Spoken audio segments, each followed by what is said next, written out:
Hi, I'm George Gerbo, and welcome to Washington Times Weekly, where we get a chance to sit down with our reporters and dig into their coverage of the latest news and events.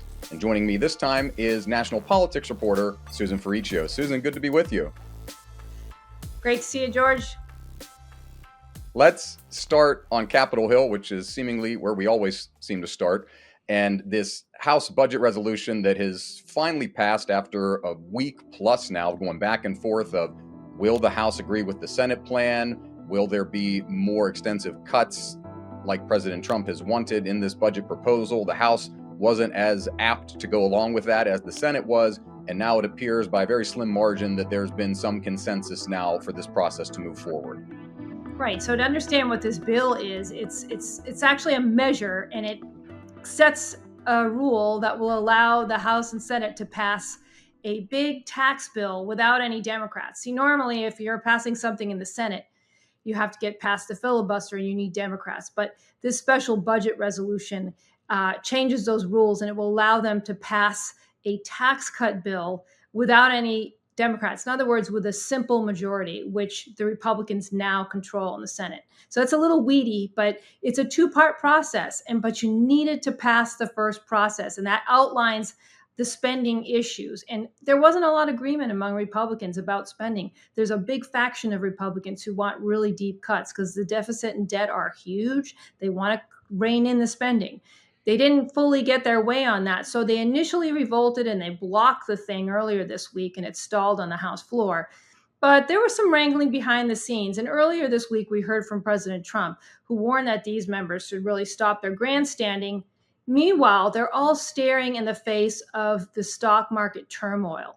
There's a big feeling right now that as this tariff whiplash is going on, if they pass the big tax bill, that will sort of goose the stock market again to start recovering and get the economy going with that big message that taxes are going to be cut. So today, I think we saw that play out, and Republicans all finally came together and they passed step one, which is this big budget plan. But it's just the first step, but it opens the door now, as our Alex Miller reported this morning, to this big, beautiful bill that President Trump, you've heard him talk about it over and over again.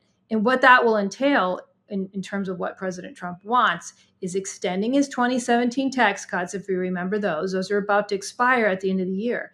But he wants to add some new tax cuts in there, including no taxes on tips. He's also talked on other tax cuts as well, such as income tax on Social Security payments to seniors, interest rate deductions for people who buy cars in America. Like, there's different things they're looking for that will reduce taxes in addition to extending the 2017 cuts.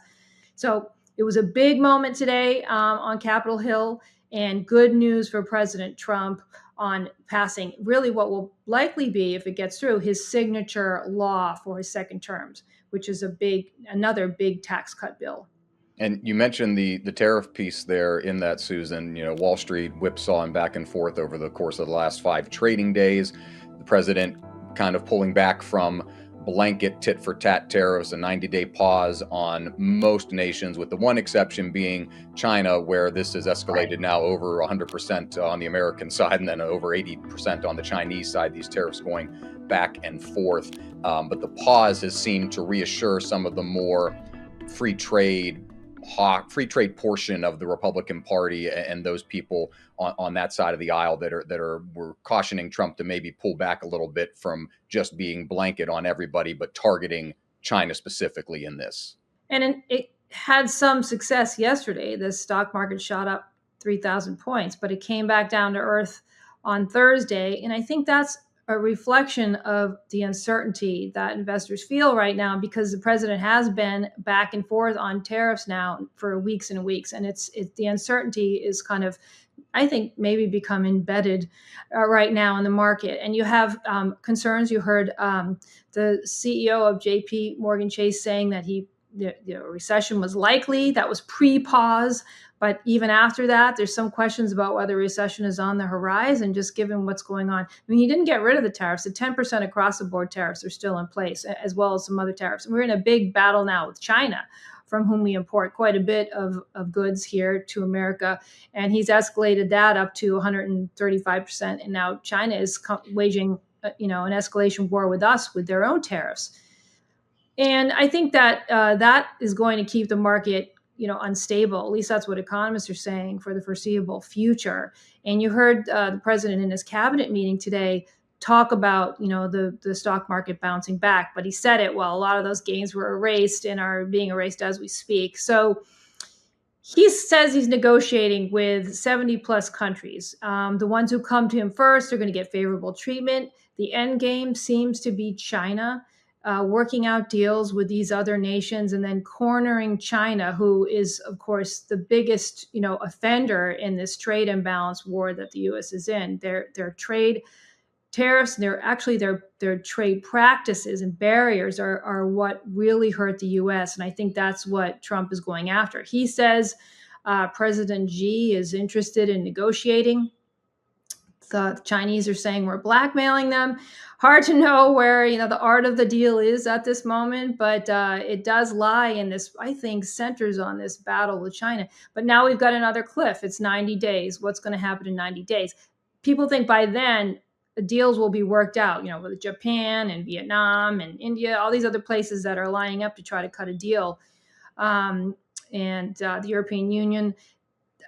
People are saying it's likely we'll see deals on that front and that there won't be a reinstituting of the reciprocal tariffs in 90 days. But nobody knows for sure. And that's part of the uncertainty in the market right now. We'll touch on one more topic that you've written about a couple of times in the past week here, and it's just kind of the uptick in thoughts or threats or plans about the assassination of public figures and public officials. And that comes as we get news from prosecutors that you wrote about, that Ryan Routh, who was the gentleman that hid in the bushes at President Trump's golf club in Florida with the intent to potentially kill him, he was also interested in finding a rocket-propelled grenade launcher to attack the president's plane, then candidate Trump, now President Trump's plane. And it kind of goes along and ties in with what we've seen in increased threats and potential violence, Susan, against even plans of violence against public officials. Right. An institute at Rutgers put out a study this week that it said that they surveyed about 1,200 people and found that people who identified as center left were more than half believed that it was at least somewhat justifiable to assassinate either President Trump or his top Department of Government Efficiency advisor, Elon Musk. They also justified violence against these Tesla dealerships and Tesla cars that we've been seeing a lot in the news lately. And they said that a lot of this was being fueled on the social media platforms, particularly Blue Sky, where a lot of liberal-leaning posters have flocked to, as well as Reddit. And I reached out to Blue Sky. I didn't hear back from them, but the institute said Blue Sky was sort of a hotbed of this stuff. And if you go on there and do a search around, you do see people talking about justifying some kind of assassination attempt in some subtle ways, like comparing it to the tragic murder of the United Healthcare CEO by Luigi Mangione in New York, the 26-year-old who now is a big, he's been funded on social media platforms with his defense. There's a lot of people somehow justifying what he did because they can't stand the state of, health insurance in America. So it was all reflected in this very interesting study that we wrote about. Attitudes have changed so that more people think that this is actually okay. And the one interesting warning that came out of this study was that they feared that this could translate into real world actions. Now, so far, there have been, as we know, 2 assassination attempts against President Trump. The second one involving this guy, Ralph, who very interestingly, had this laid out plan to try to assassinate the president. And he ended up trying to do it with a semi-automatic weapon. But he had tried to obtain a Stinger missile, writing to an associate in Ukraine where he had traveled. He was a big pro-Ukraine, anti-Russia. He wanted U.S. funding to continue for Ukraine. But he reached out to an associate there, warning that President Trump, if reelected, would be bad for Ukraine, and then said, this is the plane he gets on and off every day. He sent the guy an image of Trump's campaign plane and asked if he could ship him a Stinger missile to try to take out the plane. I mean, you can't even believe this stuff. But I think it just goes to show that, these things, people are thinking about stuff like this right now. And it's hard not to think about the connection between online chatter and what people do in real life. And I think that's why this study was really important. And it doesn't negate that conservatives might think the same thing about left-leaning candidates or president, but they did note in the study that it was far more prevalent in their view amongst people who identified as to the left politically. I'm not sure what that means. It's just that they feel powerless right now. They're sidelined in government completely, just angry at the election results. And you see that online, and anyone can go on and look at the chatter and see how people are talking about this. But it's food for thought about how we as a society react to the political changes that are really back and forth in this country every 4 years, and the impact it's had on everybody. So a really interesting report, and you can find that on our website too. Appreciate the insight as always, Susan. Thanks for your time. Thanks a lot, George. You can find all of Susan's work at WashingtonTimes.com and on social media. I'm George Gerbo. Thanks for watching, and we'll see you next time.